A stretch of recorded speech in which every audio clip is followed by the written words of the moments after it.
Hey guys, how's it going? I'm Sharpened Blade. You can call me Mike, and today I'm going to talk about a couple knives I got in. I got these in a couple of weeks ago, maybe a month and a half, I can't remember. But I got them in a while ago and I've carried them. I didn't do an unboxing. There's actually a fair amount of knives I've gotten in that I haven't done unboxings or any kind of video for. So I'm going to start catching up here pretty soon. So first up we have the button lock Feldspar, a White Mountain Knives exclusive. This is the large Feldspar size, but it's got a button lock. That's why it's called the button lock Feldspar. Basically it's just your typical Feldspar with a button lock. It's got a really nice action as far as button locks go. Although some people, it's been a little iffy. The detents have either been really strong or really light, or they've been dialed in perfectly. Luckily, this one is dialed in perfectly. I like it. It looks cool, all blacked out the way it is. Nice little pop of color on the pivot collar, a little blue. I believe that's aluminum, anodized aluminum. I'm not sure, but I'm pretty sure it's aluminum. Like I say, everything's blacked out except for these. Why? These should be blue. Why not have them blue or black? I don't understand. That's also silver. There's nothing, they didn't do anything to the stop pin, but the barrel spacers definitely should have been blue. That's kind of a missed opportunity there. Pretty great knife. Nice and slicey. This isn't a review, this is just first impressions. I like the Feldspar. This is just a Feldspar with button lock. Really not a whole lot more to say about it, but on this one the button lock aspect works quite well, so I am happy with that. Next up is a knife I've been actually wanting for a fairly long time. I don't remember when these first came out, but I remember seeing it and liking it instantly, and I've hit it on my list and I just never got around to ordering one. Saw this on the secondary market up here in Canada and I figured I better snatch it because it was a pretty decent price, I thought. So anyways, this is the American Blade Works Model 1 version 6. This is the latest version, if I'm not mistaken, and yeah, this has all the updates on it that I think that are going to be on it. So I carried this one for a week or so. I like the knife, as you can tell. The action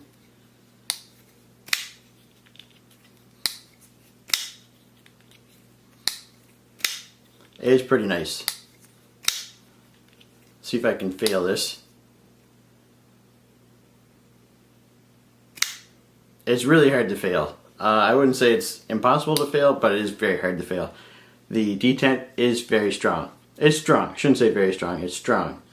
So I like to think of detent as on a scale of 1 to 10. 5 is a perfectly dialed detent.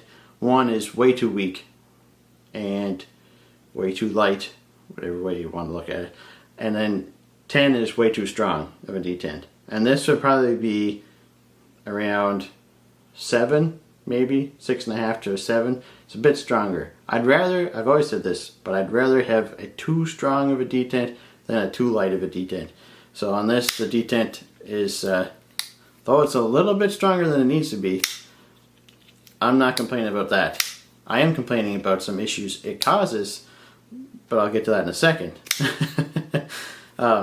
Yeah, really nice action on this. Very smooth. It's not completely drop shutty. It feels, it's on bearings, but it feels more like it's on washers. But it is very smooth. So it's a nice, smooth, washery action. But it's on bearings. Don't get me wrong, it's on bearings. There's no lock stick whatsoever. A little bit of blade play, no rock lock. However, I haven't had this happen on, let me think here real quick. I don't remember this happening on any other knife that I've had so far. The pivot likes to walk a little bit. So you flip it 20 or 30 times, you start to get, roughly You start to get blade play, and then you keep flipping it for a while, and you get lock rock. So then you just tighten it, and then it happens again. That happened to me a couple of times. So I mean, that's not a big deal because you just put Loctite on it. But I just haven't experienced that personally. I've heard of it obviously, but I haven't experienced that personally yet. So a little bit of Loctite on there, no problem. However, with the pocket clip, keep in mind I said this was version 6, and this could be the final update for it. Pocket clip on this moves.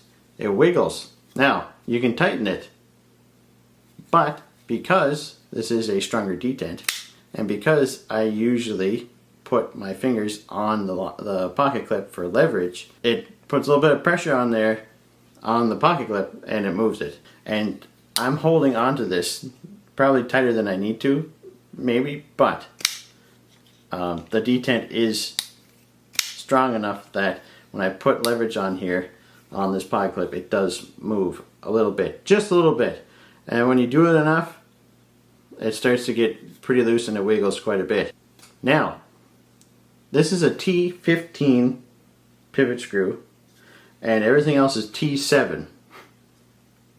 So I could put Loctite on here. However, I really don't like using Loctite on screws that are anything less than T8. I haven't had much dealing with T7. I know I wouldn't put Loctite on a T6 screw, but I may put Loctite on here. I don't know if that would help or not. I'm not sure what the issue is because it is, I'll zoom in again. As you can see here, it is milled out. However, it's very shallow.